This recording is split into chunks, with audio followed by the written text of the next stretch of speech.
Good morning, Roadrunner. It's 6 o'clock, and that was one heck of a tent site. That's a little local home court knowledge there. I'm so glad it was available. So I am going to today go over Mount Tom, Field, and Willie, and then come down the Willie slide, and then my sister's going to pick me up at 3:02, and I'm going to go to her house tonight. Probably stop at Moat Mountain Brewery to get an iron mic for any of you who listened to that song that I played by Group 5 earlier a few days ago. So what does that mean? It means like about 12 miles. It means that we're going to get 3 more 4,000 footers in. And let's see how it goes. And we just went by the Zealand Falls hut. And here are Zealand Falls.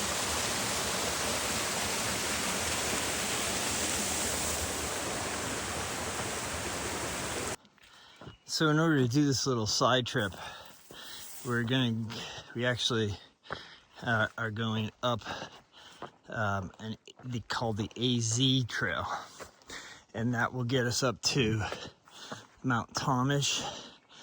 Then we'll take a left, go up Mount Tom, then get back on the Willie Range Trail, and then go over the Willie slide, and then we'll reconnect with the AT. So the original AT, or the AT from Zealand, follows an old logging road. It's almost perfectly flat and very nice. This is a little more rustic way to do it. The trail hasn't really been maintained in a while, so there's a lot of blowdowns and things like that. But we're trying to get the 48 done again, so this is what we do. Yeah, the trail's a bit grown in here, but I can still see it, and that's what's most important. This is a good example of what the trails used to look like when they were originally built. This trail doesn't get a lot of use, but you can see, like, going up a slope like this would be all washed out and just rocks because of people, using it and then making indentations and water eroding it. But like when the Crawford path was built, it wasn't all rock like it is now, or falling waters, or any of these mountain trails that turn into just basically, rock beds. Well, it's a quarter 9, and we made it to our first 4,000 footer of the day. Welcome everybody to the majestic Mount Tom. And heading back now. There's not much to see up here. And here's Mount Field. Lovely. Second 4,000 footer of the day. Not much to see. Let's go on to Willie. And here's Mount Willie. So this is the third one we did today. Let's go over here, and I gotta clean off my glasses. they're all wet and I can't dry them because everything I have is wet. So here's the view looking out onto Mount Webster and the Webster Cliffs over there. I'll tell you why. If you could see them, it would make more sense, but I'm gonna tell you a story now. So, since we're on top of Mount Willie, now is a good time as ever to tell you a story about the Willie family who lived at the base of this mountain. You can't see it, but there's basically like a sheer cliff that comes off of this east side of Mount Willie down into Crawford Notch. And I was going to show you the opposite cliff, which is the Webster Cliff. But obviously there's no view. But they're very steep sections, and we're going to go down the Willie slide here in a second. It's not the east side, it's the south side, but still it's very steep. One of the most terrifying trails in New Hampshire, according to Prom Queen. So we're about to experience that in the wet conditions, the wet rocks, and slight rain. So that should be interesting. But anyway, the story of the Willie family is they had moved here. I don't know the exact date. I read this book 10 years ago, so I'm doing it all by vague memory. So they moved, like they were there in the late 1800s. There weren't too many other people there at all. They were one of the only farmhouses in the Crawford Notch. And there's one year that had terrible, terrible rains. And they watched as the Webster slide happened. So it just, Mount Webster just gave way and came crashing down. And they were like, oh God, we built this house and guess what's right behind us? It's Willie and all the steepness. So they were concerned that it was going to happen to them and that their house would get wiped out. So they made a plan. So they were going to, if they heard rumblings, they were going to dash into the backyard where they had built like a cave, and they'd be able to find cover there. So sure enough, they heard rumblings, and the family, which was quite a few kids, I think 3 kids, father, mother, and I believe 2 or 3 workers on the farm too. They all dashed into the cave. The slide came down, and the slide, when it got near the house, completely wiped out the cave. They completely suffocated they were basically buried alive. And then the slide miraculously parted ways and went one side around the house and one side around the other house. So the house was actually fully intact. Had they stayed in the house, they all would have survived. And if you go through Crawford Notch on Route 302, there's the houses, there are the foundations there, and there's a national park where you can go and hear about the story. But the thing is, to this day, when someone says something gives me the willies, that's what it's referring to. So it's kind of a neat, thing on the English language that we still use that term, but obviously a horrible tragedy early on in the mountains here. One of many. I'll tell you a few more as we go, but I thought it was appropriate since we're sitting on top of Mount Willie with nothing to see. So, story time. And these are the ladders our own little Miss Roadrunner went up with Mountain Goat just a few weeks ago. Some of the rungs are missing there. It makes it a little difficult going backwards down there, as I just found out. And that ladder is missing a lot of rungs.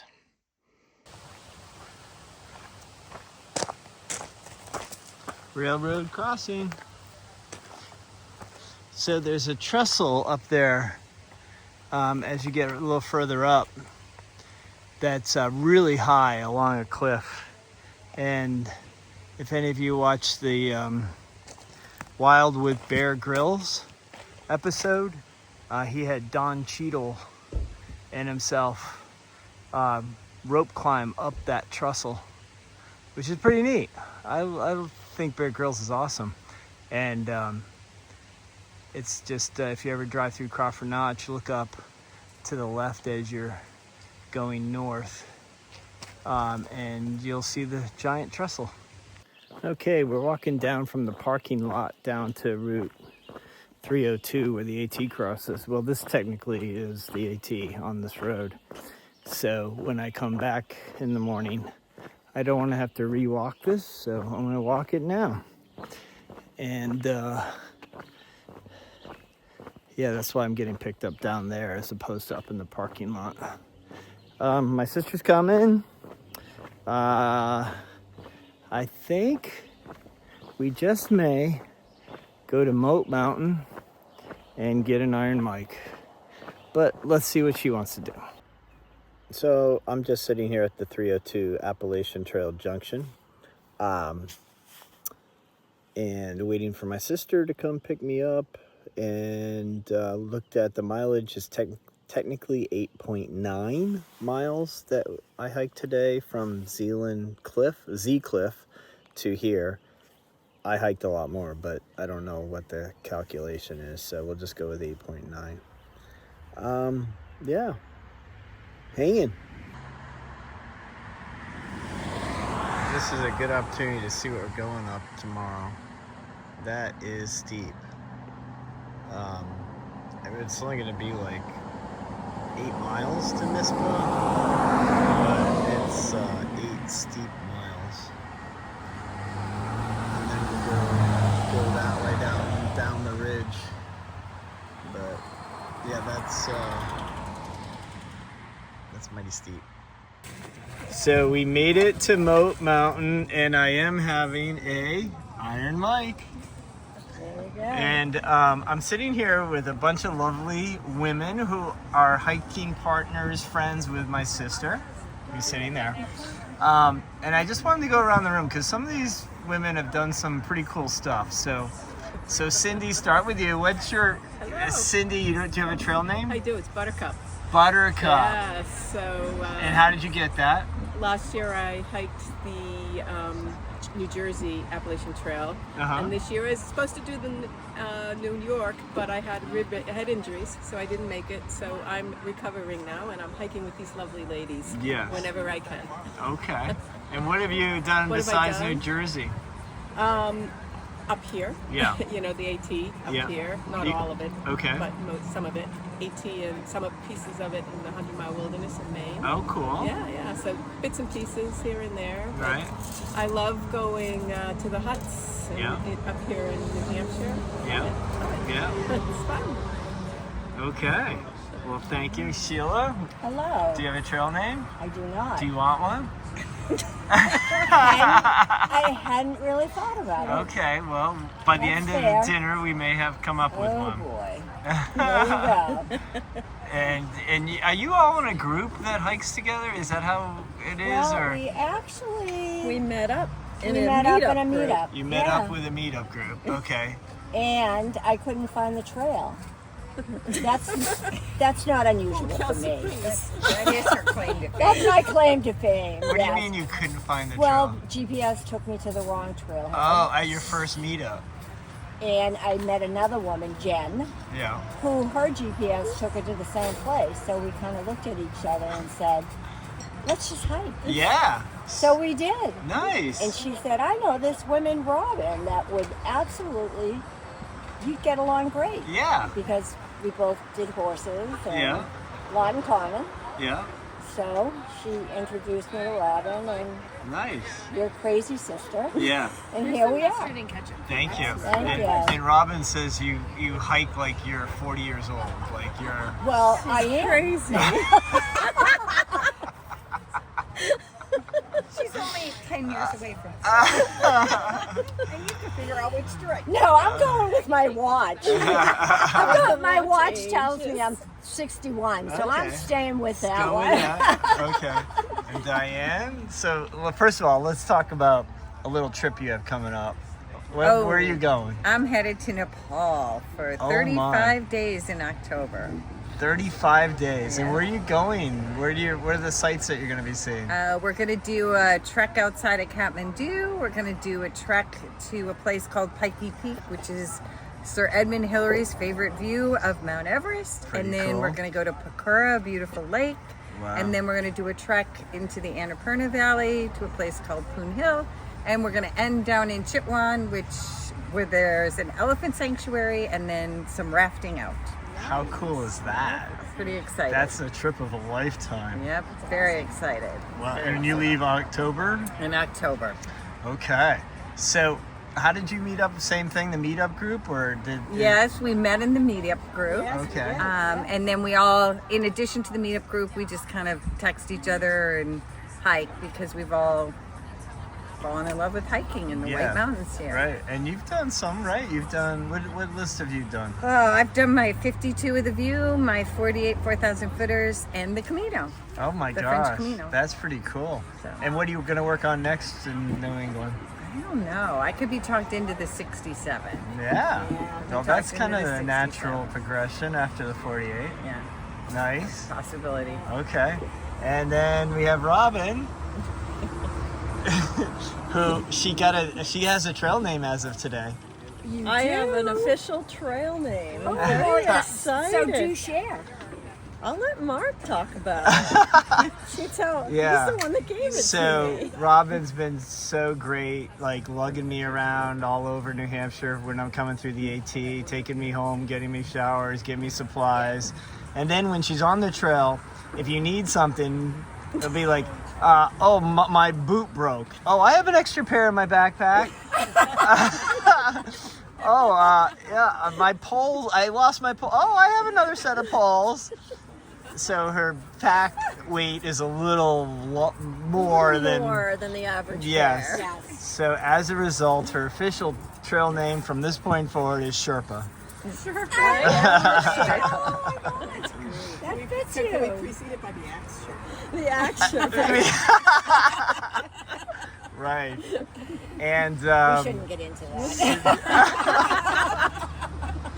Everybody will stay away from you. yeah. And so you've done the 52 with the View. Yeah. You've done your 48. You're going on your second 48, aren't you? Yes. Where are you in that I list? think I'm about 25-ish. Okay. Maybe Wow. more. Very nice. And what are you going to do after that? Redline? Probably the 67s. Oh, Like 'cause there Diane you go. said. There you It just go. makes sense. Okay. Well, Yeah. cool. The natural progression. That is the natural progression. Well, it's so great being here with all you guys. Oh, Thanks it's for awesome. coming, and it's awesome to see everybody. And we finally made it to Moat Mountain. The